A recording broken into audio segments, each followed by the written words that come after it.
and welcome to this course on Introduction to Intellectual Property Strategy. My name is Britton Sessions, and I will be the instructor for this course. I am actually very excited to be able to talk to you a little bit about strategy relating to IP. As a quick background about myself, I am a patent attorney based in San Jose, California, and I spend my days getting to counsel with companies of all sizes, from startups to individual inventors, all the way up to Fortune 500 size companies, asking the big question as to whether or not, one, they should get IP. And then the big question after that is, well, what is my IP worth? And can this even provide a revenue stream for our companies? What actual tangible benefit do we actually get from something that is intangible, namely intellectual property? So we'll be looking at all the different facets at a high level as to what exactly is IP and the different strategies that can be applied to it. With that in mind, let's go ahead and get started. You should have Module 1 in front of you relating to introduction. This is segment 1.1. Now, as the reading for this particular segment, it was the syllabus that you should have read. Now, each time in this course that we start a segment, I will always ask some questions and give some answers as well. So, in like manner, as we're starting this particular section relating to the syllabus and the introduction, a few questions to keep in mind that we will in fact be discussing throughout this course. But first and foremost, I want you to come with questions. And if your question does not get answered as a result of our discussion, feel free to email me. So as you can see here, this information provides you, obviously, my email address. And that is a very open email address. Given the fact that obviously our exchange here is a little bit digital, you are on the other end and I'm here. In order to make sure that you really understand the concepts, we've structured the course so that there is a textbook that very closely is aligned with the presentations that we'll be going over. In addition, we will also be providing you with some quizzes. Now, these quizzes are not necessarily intended. When you hear the word quiz, you may be thinking of high school or college, and something where if you don't know it right on the spot, that there's an immediate bad repercussion. The idea of the quiz is simply to give the place of an in-class discussion. So normally, for example, we may have some in-class discussions relating to what exactly is patentable, or once you have a copyright, what can you actually do with it? And obviously some discussion within the course or within the class may actually follow. But given the fact that, again, we are in this digital type setting, the idea behind the quiz is, one, that you can provide your input on where it is that you see value, and obviously the points. So at a minimum level, I want to make sure that you at least understand the concepts. And then if we go a step or two beyond that, we also want to make sure and probe your understanding to really see what it is that you're thinking. So after each of the quizzes, a model answer will be given to you. But in like manner, you will hear me stress repeatedly throughout this course, if you have questions, please let me know. So email address is always open to you. With respect to the course textbook, I have actually the course textbook here in front of me as well. I do know the textbook pretty well because I wrote it. But I very much want you to be able to have something tangible in front of you that you can read, that you can look at, that you can reference as well. You'll see that I also have 2 recommended books. These are not required books, but at the same time, I do want to give you a little rationale as to why it is that I even recommend them. The first one is relating to Examples and Explanations by Stephen McJohn. This is a great book if, for example, you want to go deeper into some of the analysis as to a particular facet of IP. This book is replete with examples. So they'll take a particular instance as to, all right, if you have a trademark and you want to go international, what are the steps to actually go through that? Or if somebody, in fact, is in a separate part of the country using the exact same trade name that you already have rights to, are they actually infringing your trademark? How far does your protection even extend? So to a certain extent, we will be covering a lot of the basics relating to IP in this course. But if you want to go into deeper analysis of each of these subjects, this is a great book to actually look with respect to examples. The second, Unlocking the Sky, actually used to be a required textbook in a course that I taught many years ago. And this is really a fun read, and that's the intent of it.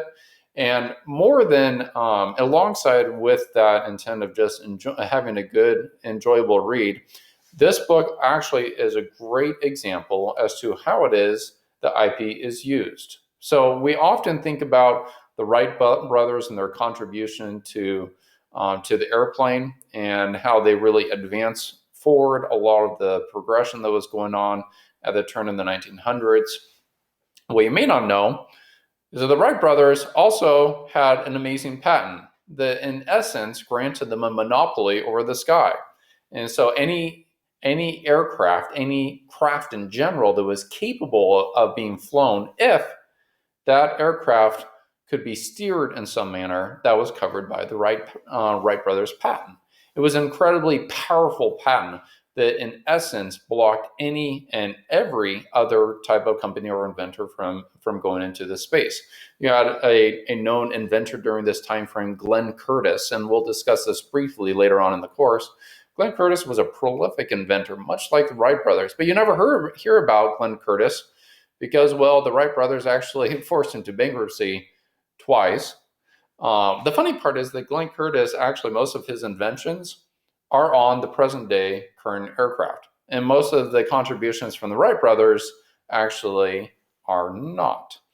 But this book is a great example as to how it is that one can use IP to either promote, protect their own inventions and also promote their own company. So with respect to the Wright brothers, it effectively allowed them to control the aircraft market. And it actually wasn't until World War I that a patent pool was forced upon them by the US government so that other companies could enter the race to actually create aircraft that could then be used by the United States during the war.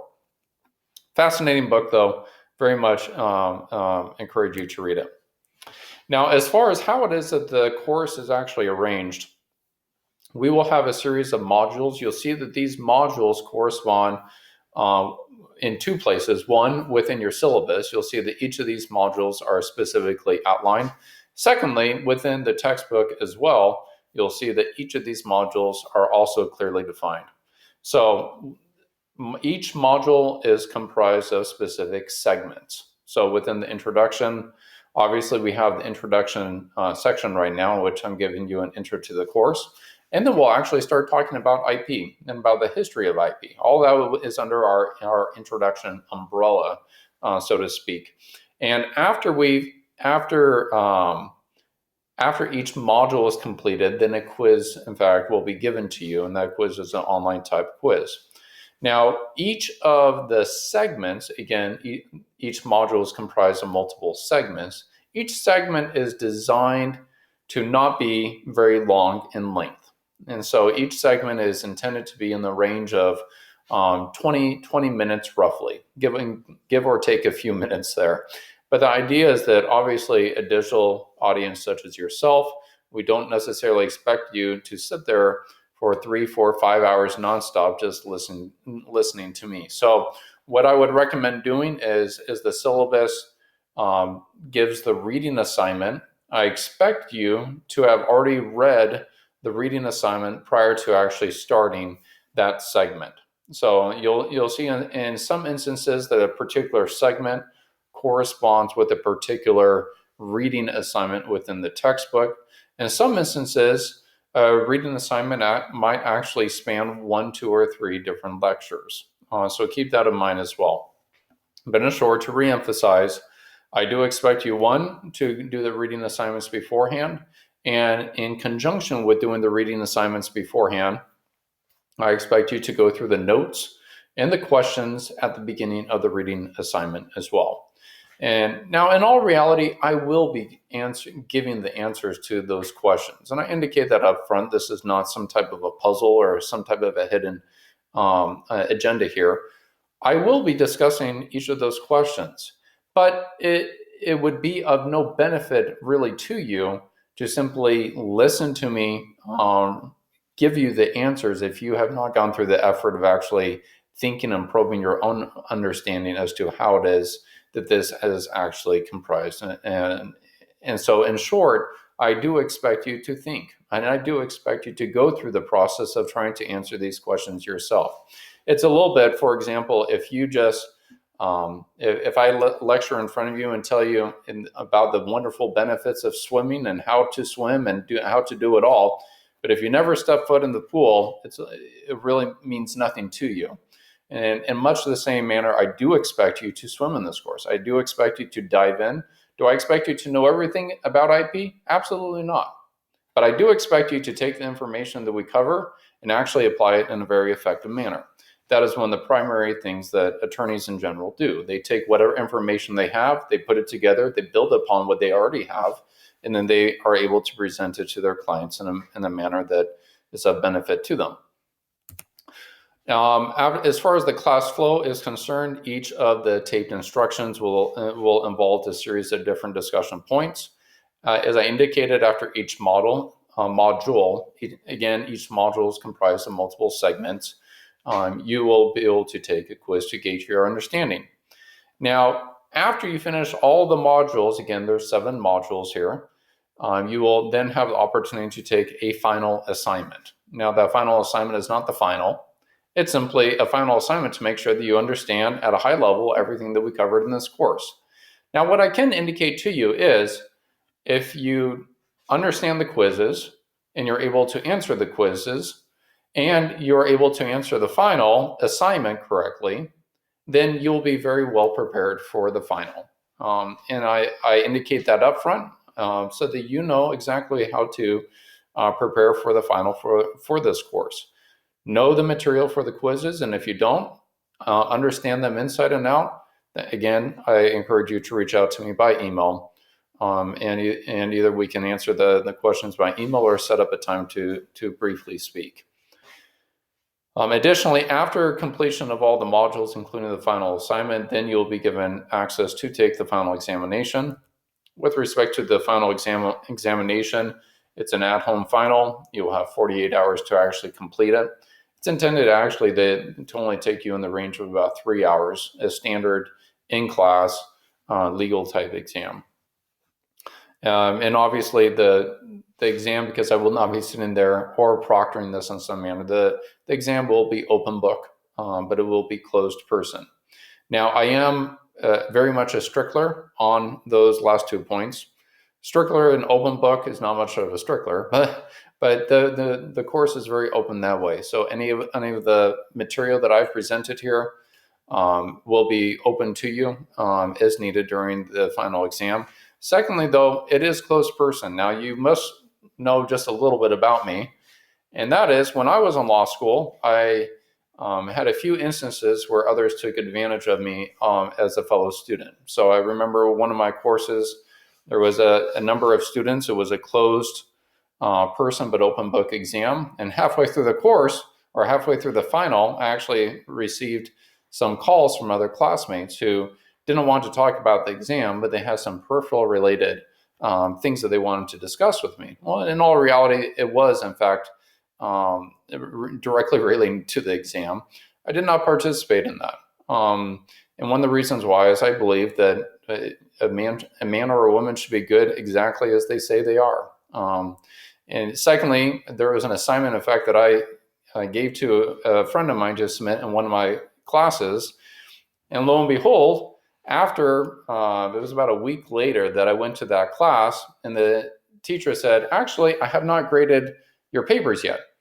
And what we're going to do is we're going to redistribute the papers and you will give the initial feedback. And so she redistributed them, and lo and behold, I got my friend's paper. And as I read his paper, I was actually quite astounded to find out that more than 95% of the entire paper was literally verbatim my own. So when I say closed person, I very much mean that. I expect you, if you have questions, ask me.